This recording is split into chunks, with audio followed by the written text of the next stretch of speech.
Today's episode is brought to you by the folks over at SeatGeek, the best and easiest to use ticket platform out there. They take the confusion out of buying tickets using a 0 to 10 scoring system and a green is good, red is bad color rating system so you and your loved ones get the best deal possible. So whether it's going to see our beloved Redlegs at Great American Ballpark, the Bengals over at Paycor, FC Cincinnati, one of the area college teams, or pretty much anything in between, use promo code Riverfront at checkout and receive $20 off your first order. Click the link in the show notes to download the app and get started. That's Riverfront, one word, for $20 off. What's up, guys? I'm Ryan Roberts. Welcome into another edition of the ALB Bearcats Podcast, brought to you as always by Riverfront U. Today we are joined by Cincinnati Women's head baseball coach, Katrina Merriweather. Coach, welcome into the show. Thanks, Ryan. Thanks for having me. Yeah, absolutely. How's your week going? How was your Christmas? How was your New Year's? Christmas was good. Spent it with family. New Year's was even better because I went to sleep before midnight hit. Spent some time with my dog since we had some days off. Did a little recruiting. So it was a successful week for sure.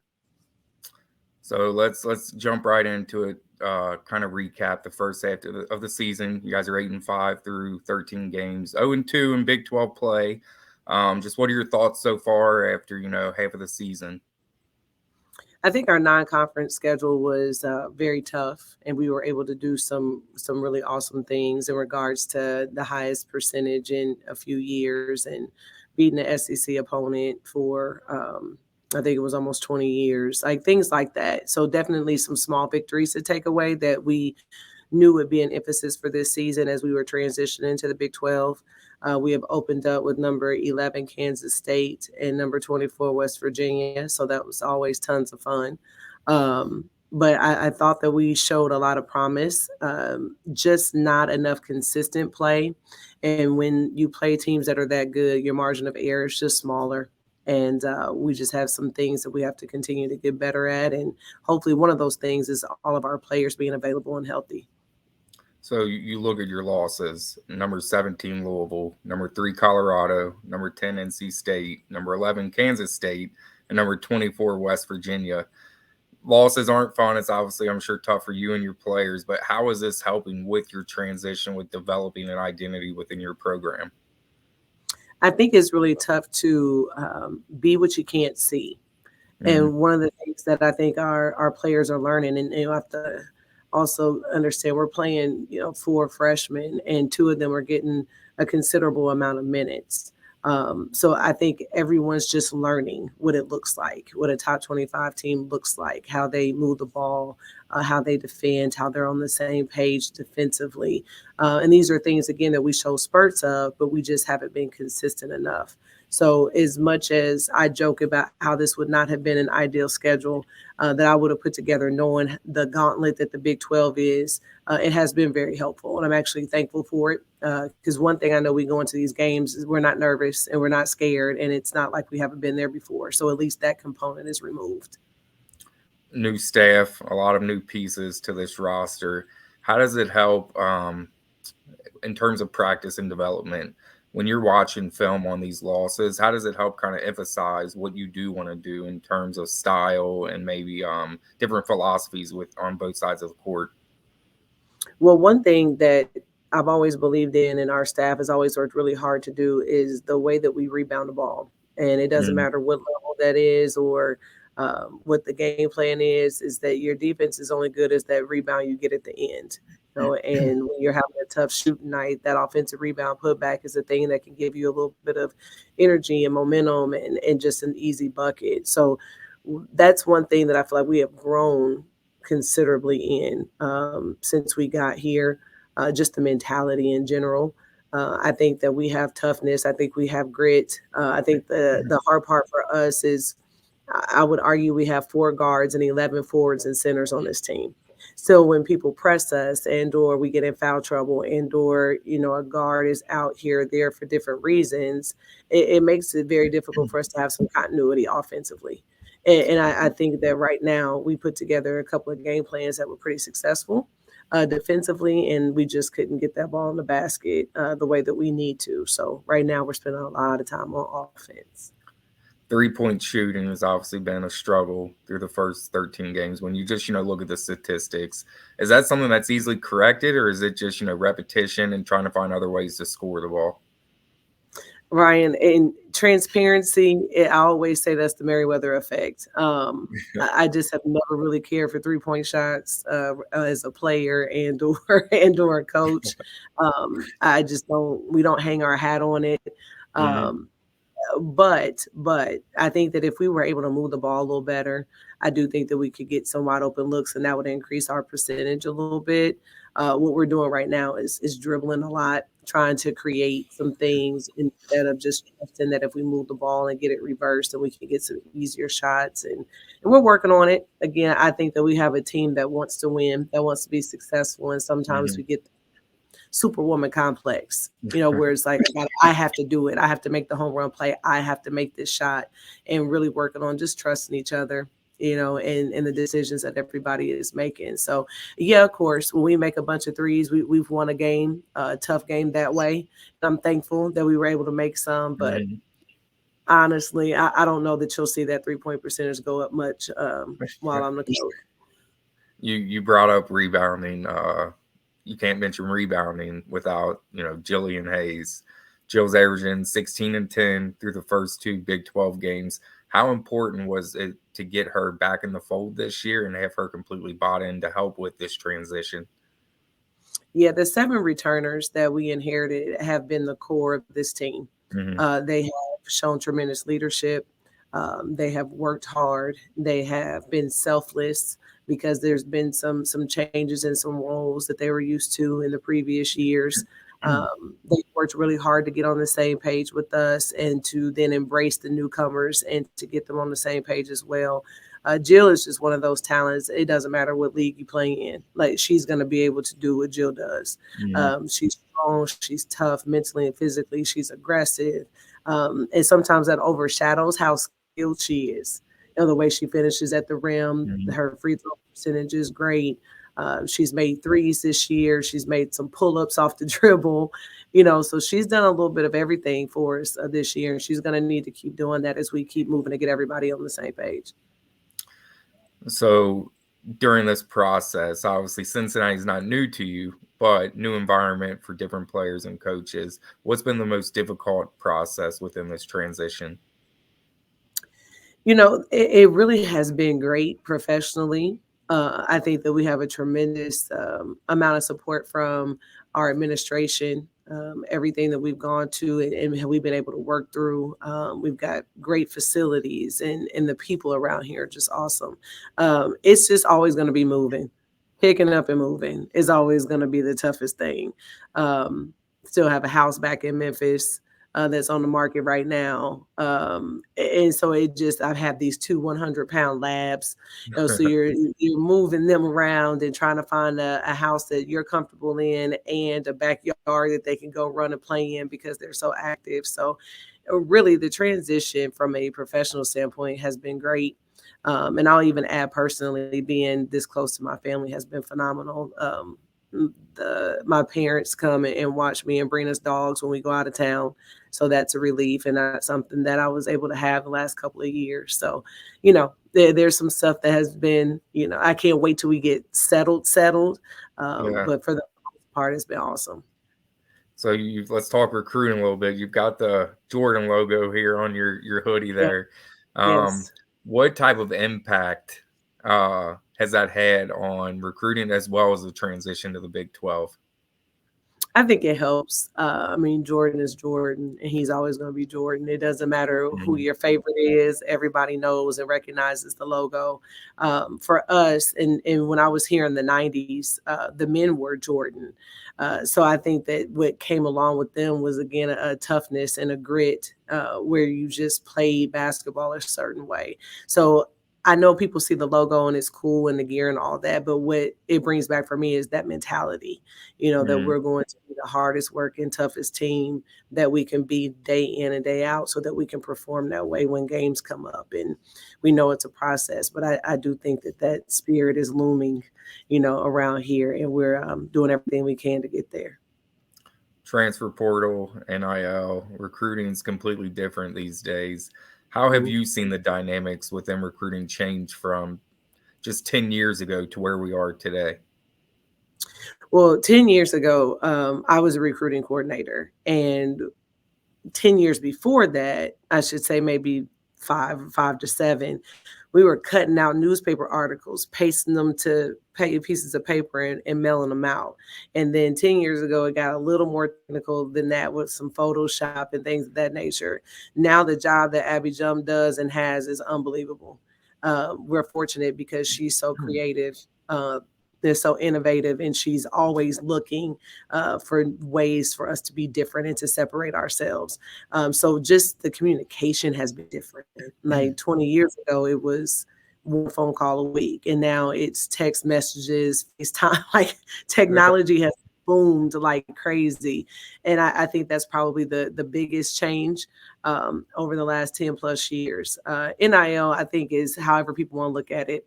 I'm some people that handle it differently than others. And the way that we look at it is that if you would like to make money off of your name, image, and likeness, there's going to take some work on your end in order for you to build your brand and in order for you to then get your brand out there for people to be interested in you. So the portal, same thing. It's all about how you use it. We got in the portal a little when we got here, but there were players that we knew and that we had recruited before, or even coached before. So that's how we do it. Who knows how it's going to be year to year, so you can say you do it this way now, but I think that depending on how well you do, it can dictate how often you get in the portal and what you do with that and NIL all collectively together. So when you're out recruiting, what sort of philosophy do you have within recruiting? Are you recruiting to a style? Like some coaches, they feel like they can teach offense or they can teach defense, so they're recruiting the best of whatever that person does. Do you have a philosophy with what you're looking for? We take a lot of pride in development. My coaches are really good at it. I basically say they coach the pieces and then bring together for me to coach the whole, because they enjoy the film, the connectivity, the spending time, the just getting in the gym with them a lot. So I don't get to do that as much as I used to as a head coach, but it's okay. It keeps the staff really invested in what we're doing. And I think it's helpful so that they don't have to hear my voice a lot. They get used to hearing multiple people. So yeah, I just would rather find kids that want to be Bearcats and that have a motor. And I think if we do those two things, then we'll develop them in the skill that they have, and not just on the floor, but in the classroom and as people. And I think that that's probably what has led us to be successful up until now, is that we're always going to treat them like they're people and not just basketball players. So you've got a couple players on your roster that are from within the tri-state area, but Reagan Jackson, she's a Texas girl. Chloe Mann is from Texas in the 2024 class. How does having a player like Chloe Mann, who's, consensus top 40, top 30 in the country, help with you expanding your recruiting base? Yeah, I think it helps tremendously. And we talk about the 24 and 25 class just being the belief group, right? We know that there's going to be some stairs we have to climb here. And the thing about Chloe was we offered her at our previous place and then got here and evaluated our roster a little bit. And it took me a little longer, to pick up the phone and call her. But when I saw her, it reminded me that she was exactly what we needed. She plays with a chip on her shoulder. She is explosive. She's athletic. She's a 3-level scorer. She loves to defend. She gets down in a stance and she takes pride in deflections and steal and, all these different things. And honestly, she just has a Bearcat mentality. And those are the type of players that we're looking for. And so I believe that, under the tutelage of Ashley Barlow, that she'll be able to really get in the gym and grow her game and also continue to develop her IQ in the point guard position. And I think she's going to be an impact for us right away. Yeah, I'll be in Dallas next weekend for the men's game at Baylor. So I'm going to check out Chloe that Friday night. They've got a home game. So I'm going to get up there to Duncanville and try to get a look at her firsthand. So definitely looking forward to that. Yeah, you're going to see a lot of speed. That's for sure. Yeah, I see her videos. Yeah, and I'll tell you this something else really cool about her. She's such a willing passer. Usually you get players with that type of athleticism and that ability to score, and they can kind of get caught up in their own skill set, and that's not her either. Like, she's capable and willing to distribute. So again, just her pace is going to be exactly what we need to get that dribble drive going. So when you look at your history with Cincinnati and you look at, Abby Jump, Abby Owens, several others on your staff, how much easier does it make recruiting when you're selling something that not only you believe in because it's your product, but also you have a passion for the city of Cincinnati and the program? No, I think it helps. I think that a lot of the time I say I've chosen this place twice, and the reality is that when things are meant to be, they're just meant to be because they had to choose me first, So I've chosen Cincinnati back 2 different times. So it makes it difficult for me to understand why somebody else wouldn't. I'll give you that. But I think that having people that are just from this area understand, like you said, Northern Kentucky, Ohio, Indiana. We've always had Indiana kids on this team, not just myself, but several of my teammates. And then players after me that played in my dad's program, even just it continued to be a pipeline. And I think that what helps here is we do have a community that embraces basketball. And so when we start looking up on weekends, especially, and we see this lower bowl filling up, we're thinking, here we go. We're building just one game at a time, one showing at a time. That we're going to play with some passion and heart, and that'll be enough for people to show up and support us. All right, Coach, I'm going to put you on the spot a little bit. Your number one target and the next recruiting class. Give me your best recruiting pitch. We have something special that's brewing here in Cincinnati, and I think that you're going to love all the things that we have, but more importantly, you're going to love the people that are going to be here to guide you and grow you and develop you every single day. And that starts with administration on down to our managers. And there's just no better time to be a Bearcat than now. So when I make it happen. All right. I'm ready. I'm ready to join. Ready? There we go. I'm ready. I take commitments on podcasts too. So let's see. Okay. Yeah. So let's pivot a little bit here. Wes Miller has the movement. You have the sisterhood. What does the sisterhood mean to you as well as your program? It means the connectivity that we have once we joined on this journey together. And it doesn't end just because you graduate or you leave. We've had kids who have transferred out because it was just best, whether they wanted to play more or they wanted to be closer to home or whatever the case may be. And we still stay in contact with a lot of those kids. Sometimes it takes a year or two, the separation in order for them to realize, that we're going to be here no matter what, whether that's recommendation letters or you want to celebrate that you got into grad school or you're getting married or having kids. It doesn't matter. We have kids coming around here from Wright State. We have kids coming to see us from Memphis. And it's just always going to be like that. I talk about how we're in the business of women. We want to grow great leaders. We want to be a part of their journey.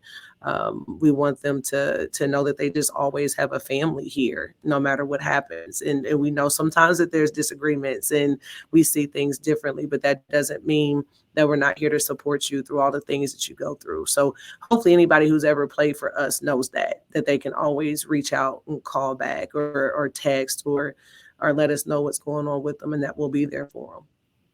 I think a lot of times people, kind of forget about the off the court personal side of things. What are some of the life lessons that you're trying to instill and values that you're trying to instill in your players when they're under your tutelage? Well, it's really, we break it down into 5 things. We break it down into financial literacy, where we want them to be aware of their credit score, credit report, how they manage their money, budgets. The reality is that we were eating ramen noodles and these kids are eating lobster, So we want to make sure, that while we're wearing our team issue shoes and they have the ability to go buy all these Jordans, that we're having conversations about buying stock in Nike as well, and not just buying things that are not going to be worth anything later. And I say that I would get shots fired saying that Jordans won't be worth anything later with my staff because to them, it's not just what you want to wear, it's an investment. So I have to retract that. So we won't go with Jordans, but things that you purchase that will not be valued later. We talk about being a great teammate and a good person, and that's in your relationships, that's in your group work with school, that's not just with this team. And then later, as you become a professional, being able to be a great teammate to your coworkers as well. We talk about life insurance, you name it, health insurance, social media and the impact that has. But Eddie, who does our NIL stuff, does a tremendous job with that. We don't have to touch it much. And then last but not least, just having some faith. You gotta believe in something, and when things are tough, rough, you gotta have something that you lean on in order to keep your spirits up and high. So those are the main things that we talk about, and we try to leave it open for them to tell us what they want to talk about sometimes. But when they leave here, we just want them to be prepared to be good people, good citizens, and be productive in society. Let's finish on some fun things. What's your favorite memory as a player and also as a coach? Yeah, my favorite memory as a player here. Yep. Okay. Just want to make sure we're not going all the way back to high schools. We got some good memories there too. My favorite memory here is always going to be 1999 and watching Cincinnati pop up on TV that we were going to NCAA tournament. That's always going to be my favorite one. I don't know that any other feeling can really top that. Yeah. What about throughout your professional career? What's one of your favorite moments throughout that time? Oh, it has to be outside of being named the head coach here. The second 1A, 1B, or second, however you want to put it, it has to be in the first round game in the NCAA tournament in 2021. Whereas we beat Arkansas as a 4 seed and we were a 13 seed. Yeah, that's just different. That just feels different. So it was good stuff. So you have a lot of accolades throughout your career. How did coaching with the national team this past summer help with your professional growth? Well, one, you get exposed to USA basketball, which is a machine in itself. The people that work there, their professionalism, the way that they organize everything from A to Z. And you walk in, you never have any questions, you never need anything, because as soon as you walk in, you have all the information and everything that you could need in order to be successful there as a coach. Then you get around other big time coaches, right? Like Aaron and Cammie, South Dakota State and Washington State have had tremendous success. So as we're game planning and listening and even scouting, which is hilarious because none of us have really scouted in years, then you kind of are able to remember what your staff is doing. So as an assistant coach in that experience, of course, I've done all those jobs, but it's been a while. But it just reminded me, this is what they do, like for 3 straight months. It's like scouting reports.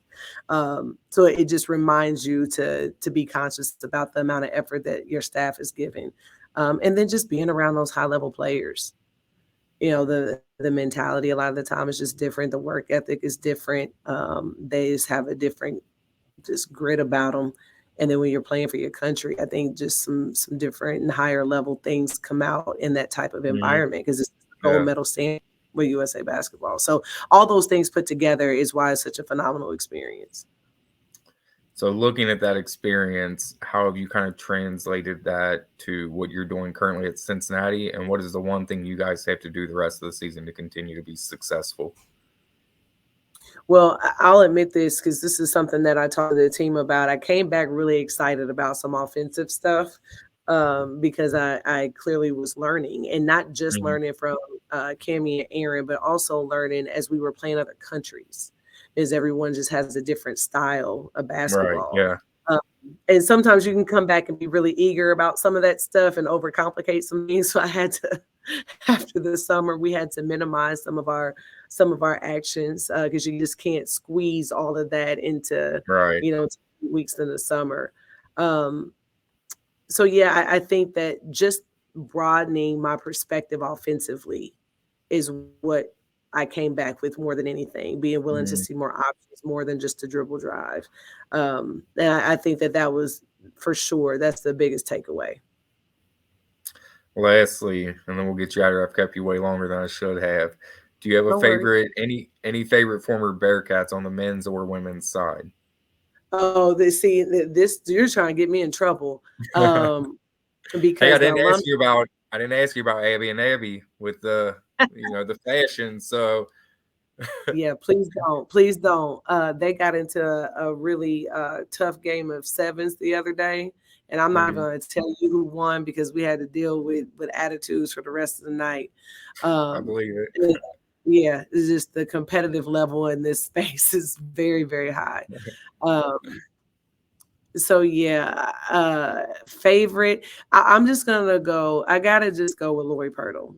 Because for us, she was the person that exuded what it meant to be a Bearcat, what it meant to do things with purpose and with excellence, and ultimately, she's responsible for bringing all of us together. And so when we have alumni day like we did a few weeks back, and I got to see my teammates and then the players that came before us and after us, a lot of them were either recruited by her, coached by her, and I think that she's just at the core of everything women's basketball. And I'm definitely not answering that men's basketball question because there's potential for a lot of drama there. So I'm going to avoid it. We're going to go with Lori Pirtle. All right, Coach. We'll let you off the hook on this one. Thank you.